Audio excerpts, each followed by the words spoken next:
warahmatullahi wabarakatuh. Halo anak ibu semua, apa kabar? Semoga kalian sehat dan selalu dalam lindungan Allah Subhanahu wa taala. Hari ini ibu akan menjelaskan materi tentang kehidupan masyarakat pada masa Hindu Buddha. Minggu lalu sudah ibu jelaskan, sudah ibu lampirkan tugasnya.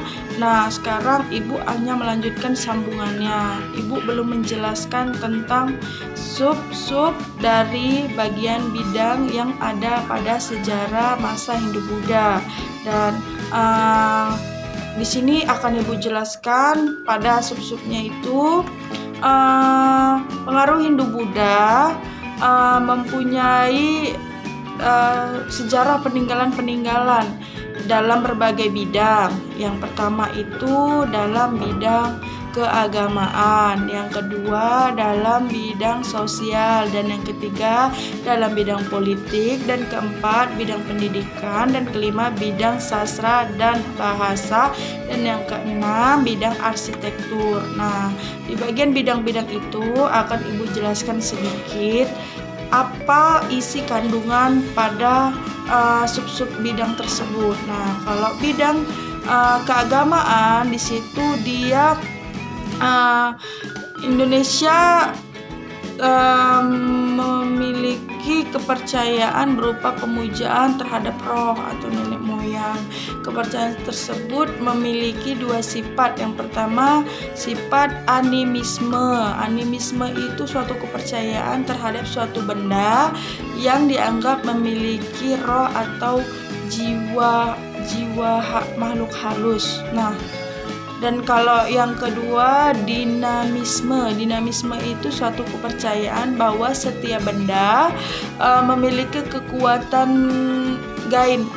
Contohnya itu kayak ada ilmu hitam atau kepercayaan-kepercayaan yang mempunyai seperti ada wejangan-wejangan yang memang zaman dahulu harus dipercayain.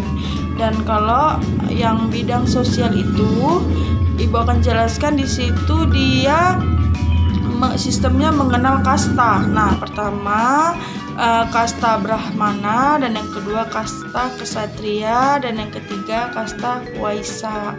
Nah, di situ kalau kasta Brahmana dia meliputi seorang kaum pendeta dan para ilmuwan-ilmuwan. Nah, kalau Ksatria dia para pejabat atau bangsawan, dan kalau Waisya dia tuh contohnya para pedagang, petani atau pemilik tanah dan sebagainya. Kalau untuk bidang politik di sini dia sistemnya mereka membentuk suatu kelompok-kelompok kecil masyarakat untuk memiliki wilayah yang luas. Contohnya ada suatu kerjasama agar mereka dapat memperoleh atau menghasilkan suatu nilai yang memang dibuat untuk atas kekuasaan kerajaan tersendiri.